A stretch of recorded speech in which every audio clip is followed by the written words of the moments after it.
Hello दोस्तों, बहुत बहुत स्वागत है आपका एक बार फिर से मेरी इस नई वीडियो में। मैं हूं आपकी दोस्त संगीता, लेकर आ गई हूं आपके फेवरेट शो गुम है किसी के प्यार की लेटेस्ट अपडेट। दरअसल यहां पर आ चुकी है अर्श की काली सच्चाई सभी के सामने, और सभी करने वाली है उसका भंडाफोड़, और होने वाला है सभी को अपनी गलती का एहसास। बजेगा हर्ष के कान पर एक जोरदार तमाचा। यहाँ पर अभी तक आशिकों को भी अर्श के बारे में ये सब नहीं मालूम है कि आखिरकार अर्श ने जो सई की कस्टडी लेने के लिए क्यों कहा। वो तो सिर्फ रजत से बदला लेना चाहता था, इसीलिए उसने सई की कस्टडी लेने के लिए आशिका के मन में ये वहम डाल दिया है कि वो लोग उसका ध्यान नहीं रख रहे हैं और अपनी बेटी को पाने के लिए तुम उसे यहाँ पर लेकर आ जाओ। लेकिन अर्श का यहाँ पर है बहुत ही बड़ा प्लान सई को लेकर। अब एक तरफ यहाँ पर कोर्ट में बुलाया जाने वाला है सभी को। रजत भी पूरी जोर शोर से कोशिश कर रहा है कि सही की कस्टडी उसे मिले, लेकिन यहाँ पर आशिका का जो पक्ष है वो काफ़ी ज़्यादा स्ट्रांग है और सही को कोर्ट लेकर पहुंच जाती है आशिका। तभी रजत आता है तो वो अपने पापा को गले लगना चाहती है, लेकिन आशिका रोक देती है और सही नहीं मिल पाती है। तभी सही अपनी मेट को कहती है कि वो उसकी परी आंटी को कॉल लगाए। अब जैसे ही सही की बात होती है सभी से तो उसे मिलने के लिए बुलाती है और सभी दौड़ी दौड़ी जो है वो कोर्ट में आ जाती है और वहाँ पर सही से खूब बातें करती है।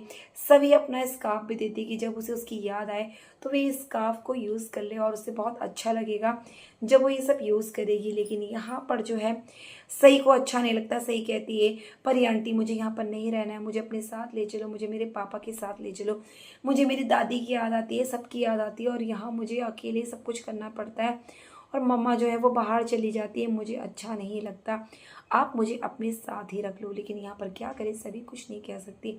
तभी रजत भी आता है, रजत भी कुछ नहीं कह पाता। अब कोर्ट में जो कस्टडी है वो आशिका के नाम चली गई है। 15 दिन के लिए जो है वो सही जो है वो आशिका के साथ रहेगी। अब यहाँ पर अर्श ने बनाया है सही के लिए प्लान।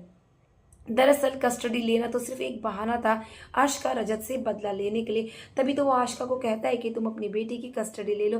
दरअसल जैसे ही कस्टडी उसे मिलेगी तो वो सही को भेजने वाला है हॉस्टल। और अब जब ये बात आशिका को पता चलेगी तो आशिका जो है पहले तो अर्श के साथ बेहद गुस्सा होती है और कहती है कि अगर तुमको इसकी कस्टडी के लिए इतना केस करना था तुम पहले से ही बता देते। अगर तुम्हें लड़की को हॉस्टल ही डालना था तो मैं उसे उनकी फैमिली में ही रहने देती। क्या फ़ायदा हुआ उसे यहाँ पर लाने का। अपनी बेटी को अपने पास लेकर आई और तुम उसे हॉस्टल भेज रहे हो, ये क्या बात हुई।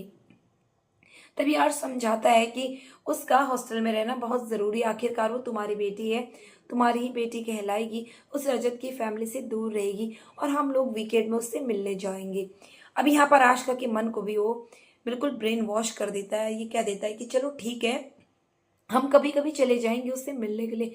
तो आशिका भी मान जाती है। लेकिन जब ये बात सभी को पता चलती है कि अर्श का प्लान जो है वो सभी को अपनी फैमिली से दूर कर देना है, अब सभी को जब ये बात पता चलती है कि उस छोटी सी सही के मन में क्या बीत रही है जब उसे हॉस्टल में डाला जाएगा, तो यहाँ पर अर्श की काली करतूत जब सामने आने वाली है तो सभी जो है खरी खोटी सुना देने वाली है और अब रजत को सपोर्ट करने वाली है। यहाँ पर दोबारा से रजत और सभी की मुलाकात होने वाली है किसी मॉल में। फिर से दोनों एक दूसरे के आसपास आने वाले और रजत सभी को कोसता हुआ भी नजर आने वाला है कि तुमने मेरी बेटी को मुझसे अलग कर दिया। अब यहाँ पर सभी को भी एहसास हो रहा है कि उसने कितनी बड़ी गलती करी है और अब वो रजत का साथ देगी। अगली हियरिंग में कोर्ट कहता है कि अगर रजत एक ऐसी लड़की से शादी कर ले, वो अगर सही को माँ दे दे तो वो उनके साथ रह सकती है, क्योंकि बचपन से ही सही जो है वो उनके साथ रही है। इस बात का दावा जो है वो कोर्ट में रजत के वकील करते हैं कि 6 मंथ की थी जब उसको माँ की जरूरत थी, तभी से वो यहाँ पर रह रही है और अब जब बेटी मैच्योर हो गई है तो वो उसे लेने के लिए आ गई है। तब ये कहाँ थी, तब क्यों नहीं आई है। तो कोर्ट कहता है कि अगर माँ अपनी बेटी की जिम्मेदारी उठाने को तैयार है तो वो ले सकती है, लेकिन अगर रजत शादी कर ले, उसको माँ का प्यार मिल जाए तो वो ऑफ कोर्स इस बेटी को अपने पास रख सकते हैं। अब यहाँ पर रजत के पास कोई भी वजह नहीं है।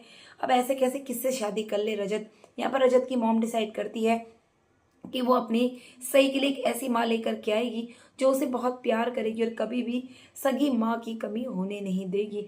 अब यहाँ पर रजत के मन में क्या सूझेगा, सभी को लेकर ख्याल या फिर सभी और रजत मिलकर करेंगे एक कॉन्ट्रैक्ट मैरिज अपनी सही को अपने पास रखने, क्योंकि सही को भी हो चुका है अपने पापा के साथ रहने का एहसास, क्योंकि उसे पता है वो अपने पापा के बगैर नहीं रह सकती। तो सभी को भी अपनी गलती का एहसास है, इसीलिए वो रजत के साथ मिलकर दोबारा से सही को वापस पाने के लिए हेल्प करेगी। तो फ्रेंड्स, इसी तरह की लेटेस्ट अपडेट के लिए चैनल को सब्सक्राइब करना ना भूलिए, ताकि बेस्ट अपडेट सबसे पहले मिले। तो मिलते हैं नेक्स्ट वीडियो में फ्रेंड्स, तब तक के लिए बाय, टेक।